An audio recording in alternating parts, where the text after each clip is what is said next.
allez bien. Aujourd'hui on se retrouve dans une nouvelle vidéo où on va tester des nouveautés make-up. C'est des nouveautés, il y en a qui sont sorties il n'y a pas si longtemps que ça, mais il y en a où en fait c'est des nouveautés parce que je viens de les acheter. Du coup j'ai tout mis dans deux bacs différents et on va tester tout ça. J'ai énormément de nouveautés sur je crois toutes les catégories sauf peut-être le fond de teint parce que je suis pas très fond de teint, mais ouais, il me semble que j'ai des nouveautés partout. Donc si ça vous intéresse, je vous invite à suivre la vidéo. Je vous invite aussi à nous suivre, Lily et moi, sur Insta, puisque maintenant qu'on est en confinement, on pourra plus faire de vidéos toutes les deux et c'est un peu compliqué. Donc ça va être beaucoup de vidéos seules, mais si vous voulez retrouver un peu de photos et tout de nous, sur Insta. Donc pour le commencement, je vais utiliser le Maybelline que j'ai depuis vraiment très longtemps. C'est pas du tout une nouveauté. Ce que j'aime bien dans ce fond de teint, je trouve quand même assez couvrant. Il n'y a pas besoin de beaucoup de matière et vu que j'aime pas avoir énormément de matière sur moi, enfin sur ma peau, c'est vraiment pas plus mal. Donc franchement, je le trouve vraiment sympa à l'utilisation. Je trouve que la couleur me va bien parce qu'elle tourne pas vers le jaune et souvent les fonds de teint que je prends ils ont tendance à tourner vers le jaune. Du coup franchement ce fond de teint je l'aime beaucoup. Donc là on va faire l'anti-cerne. Donc par contre sur l'anti-cerne j'ai beaucoup de nouveautés à tester. J'ai un de chez Shein qui est leur nouvelle marque. J'ai un de chez Naked que j'utilise quand même depuis un petit moment, que je trouve vraiment pas mal, et un qui est encore dans l'emballage, le Make Up Revolution que j'ai acheté l'année dernière et qu'en fait j'ai acheté pour l'hiver et je l'ai acheté en fait en été. Voilà, donc je pense qu'on va tester celui-là.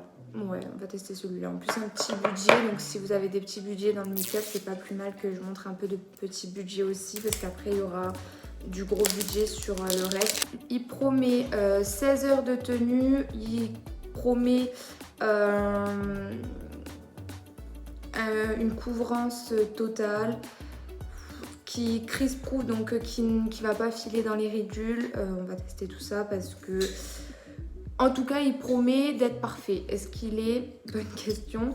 Ça fait bizarre de tourner une vidéo make-up, c'est la première fois que je fais ça et du coup je suis un peu stressée, ça se voit du coup à mon corps. Dès que j'ai une émotion en fait j'ai des plaques qui ressortent. Je sais pas si vous êtes pareil, n'hésitez pas à me le dire en commentaire, mais dès que j'ai une émotion, n'importe quelle émotion, j'ai des plaques qui ressortent. J'espère qu'il va être à la bonne teinte. Moi j'en mets beaucoup parce que j'ai énormément de cernes, donc j'en mets quand même pas mal. On va dire que j'en mets. Je blende avec un pinceau moi et pas au blender parce que je trouve que la couvrance est beaucoup plus importante. Donc voilà. Je pense que la couleur va être bien. On va voir. Mais... La couleur est bien. Franchement, la couleur est bien. Peut-être légèrement claire et encore, je crois pas. Hein. Mais là, il y a une démarcation. C'est bizarre.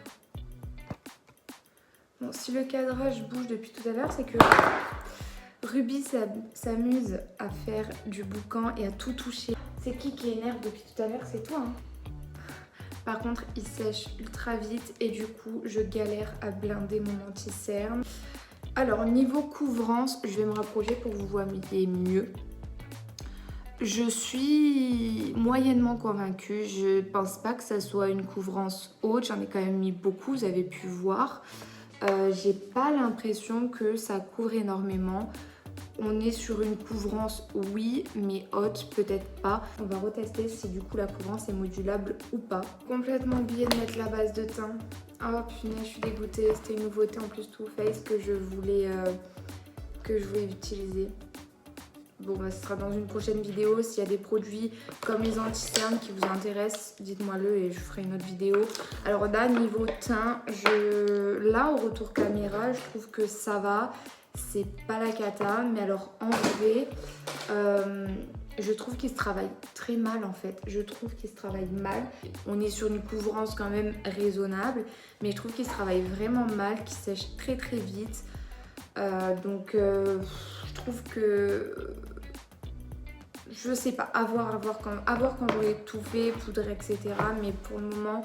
je suis perplexe. Je vais voir au cours aussi de la journée. Je vous mettrai en barre d'infos aussi. Mais pour le moment, je suis perplexe. Je vais tester la poudre de chez Tarte. Donc Tarte, cette poudre-là, par contre, c'est une teinte universelle. Donc vous n'avez pas de teinte à choisir. Si elle vous intéresse, vous n'avez qu'une seule teinte. Depuis tout à l'heure, je m'éloigne de vous. Du coup, ça se trouve, vous voyez pas du tout ce que je fais. Mais voilà, là je fais le camp. Du coup, niveau poudre, j'aime beaucoup. Je trouve que ça unifie bien le teint. Je trouve quand même qu'elle est sympa. J'aime beaucoup. Je sais pas ce que vous verrez en caméra, je pense que vous verrez rien de différent. Mais en tout cas, moi j'aime beaucoup. Je trouve que ça a vraiment bien matifié mon teint. C'est un coup de cœur. Pour le moment, en tout cas, c'est un vrai coup de cœur. Ensuite, je vais mettre du bronzer.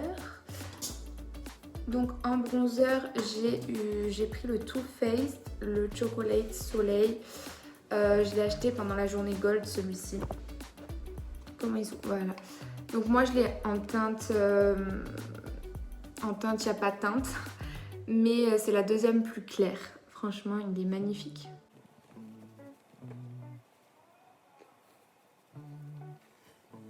Franchement, il est très subtil, je trouve. Alors cette poudre, gros coup de cœur. J'adore, je trouve qu'elle réchauffe vraiment très joliment le teint. Je trouve qu'elle est très légère, elle fait pas de marque. J'adore, franchement j'adore. Ah, je pense que ça va devenir, je pense très probablement, mon bronzer préféré. Du coup, niveau blush, c'est un Kat Von D que j'ai déjà essayé, mais c'est une nouveauté blush. Du coup, je me suis dit que j'allais le mettre dans cette vidéo. Franchement, j'adore. C'est une teinte foncée, c'est tout ce que j'aime. J'adore les teintes foncées dans les blushs. Je préfère les teintes foncées aux teintes claires. Après, c'est des goûts personnels. Du coup, ce que j'aime bien dans celui-là de chez Kat Von D, en fait, je le trouve très léger, très subtil, facile à travailler. Ensuite, niveau highlighter, il est nouveau, c'est le Fenty et c'est la teinte, vous savez, dorée. Donc, enfin, il est nouveau pour moi. Il est sorti il y a déjà longtemps. Mais ça me fait peur parce que c'est une teinte dorée et je suis pas fan du doré. Ça, je pense que vous verrez pas le glow que c'est, mais je sais pas que vous voyez pas le... Oh là, c'est trop doré. Ah non. Je suis pas fan. Je crois que je suis pas fan parce que c'est trop doré. Et connaissant et en aimant pas le doré, je vais voir. Mais ouais, non. Je suis perplexe. Et ensuite, comme spray fixateur, je vais utiliser le Tarte qui est un nouveau aussi du coup. Il sent trop bon. Je saurais pas dire l'odeur que c'est, mais il sent trop bon. En fait, ça sent, je crois, la lessive. Ça sent trop bon. Franchement, ça sent trop bon. Le spray est très diffus, très léger, il n'est pas fort. Donc pour le moment, je valide. À voir du coup qu'est-ce qu'il va faire sur le teint. Il dit rien, il dit pas ce qu'il promet, donc on va bien voir. On va bien voir ce qu'il va me faire. Du coup là, je vais utiliser le Anastasia. Donc au niveau teinte, par contre, franchement, ça va. Il s'accorde. Enfin, il est peut-être un peu trop foncé. Il est peut-être légèrement un petit peu foncé, mais bon, c'est pas non plus de la cata. Je trouve qu'il se travaille très bien. J'ai pas forcément les sourcils épilés, donc il faut pas y faire attention.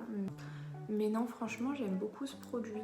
Je vais faire le make-up des yeux et je vais utiliser cette petite palette qui était dans un coffret de 3 pour les fêtes de Noël de chez Tarte. Donc moi, je vais utiliser celle-ci, que je trouve juste magnifique. Donc on va faire quelque chose de très naturel, très rapide.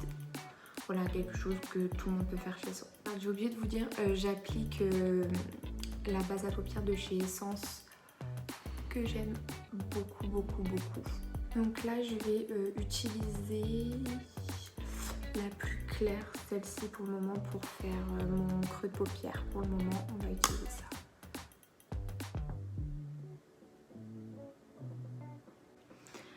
Franchement, je trouve les fards quand même très pigmentés pour un clair comme ça. Donc on va voir. Je vais ensuite appliquer en coin externe celle-ci. Bon, on va prendre ça. Est-ce que je vais prendre un autre pinceau? Non, flemme de le laver. Non, je vais quand même en prendre un autre. Je vais prendre un autre pinceau. Je vais prendre un chez Zoeva, le 231. Et du coup je vais prendre celle-ci que je mettrai en coin externe. Wow, hyper pigmenté. Waouh. Donc est-ce que la base a servi à ce que ça soit aussi pigmenté? Je pense que oui, parce qu'en soi, parce que oui, automatiquement elle sert. C'est une base que j'utilise vraiment au quotidien, qui sert réellement à faire accrocher les fards. Mais après je pense que les fards sont quand même très pigmentés de eux-mêmes, sinon ça réagirait pas comme ça. Encore une fois, on dirait que là c'est plus foncé que là, mais en vrai, pas du tout. Ça m'énerve cette luminosité. On va essayer de légèrement foncer mon dessous d'œil. Je vais juste répertorier en fait les couleurs que j'ai prises. Enfin, la seule couleur que j'ai prise en la mélangeant avec la plus claire. Enfin, c'est du coup les 2 couleurs que je mets en ras de cils. La palette, elle est quand même assez top, je trouve, pour le rapport qualité-prix. Parce que du coup, on était à 40 € les 3 palettes. Si les 3 sont de la même qualité, franchement, je pense que ça fait vraiment l'affaire. Donc je vais prendre celle du milieu que je vais mettre au milieu de mon œil. Pareil, je vais le prélever avec un pinceau plat. Il est hyper pigmenté. Et ensuite, je vais juste mettre dans mon coin interne de l'œil un lumineux. Il n'y a pas forcément de lumineux. Et lui, il ne rendra pas joli, je pense. Bon, on va tester lui. Le fard irisé est quand même assez pigmenté. Les fards sont pigmentés en soi. Là, je sais pas ce qui s'est passé, ça m'énerve. Mais bon, bref. Maintenant, on va passer au mascara et au rouge à lèvres. Je vais utiliser le Tarte, le Lashes, le Light Lashes de chez Tarte. Déjà, la brosse, c'est pas une brosse que j'aime. Donc déjà, à partir de ce moment-là, j'ai peur, mais on va voir. Et c'est pas celui qui me fait les plus beaux cils, mais je trouve quand même que les cils se sont bien levés, qu'il est noir. Après, c'est pas mon préféré, il m'a pas levé des cils comme j'aime, mais en tout cas, l'avantage c'est qu'il fait pas du tout de paquet, qu'il sépare bien les cils. Donc juste pour ça, je dirais pourquoi pas. Pour finir, je vais utiliser le Huda Beauty. C'est pas un mat, c'est un demi-mat en teinte Cheese E0. Donc voilà, j'ai fini de me maquiller avec toutes les nouveautés que j'avais. J'ai franchement fait des découvertes vraiment top. Le rouge à lèvres, j'adore de chez Huda. Il est vraiment cool. Il est léger sur les lèvres et j'adore. J'ai hâte de voir un peu comment il va réagir au long de la journée, mais en tout cas j'adore. Bronzer de chez Too Faced, gros coup de cœur. Mon blush, gros coup de cœur. En fait, il y a tout qui est un gros coup de cœur, sauf peut-être l'highlighter et le mascara qui est pas extraordinaire, mais qui est pas non plus très nul. Et l'anti-cerne où je suis encore mitigée, donc je vais continuer d'utiliser pour savoir réellement ce que j'en pense. Mais sinon, j'aime beaucoup le résultat. Voilà, moi je vous invite à aller me suivre sur Instagram, moi et Lily, pour suivre nos aventures du confinement séparés. Ça va être dur. Mais bon, bref, moi je vous fais des bisous, je vous dis à une prochaine vidéo et n'hésitez pas d'aller du coup nous suivre sur les réseaux. Bye!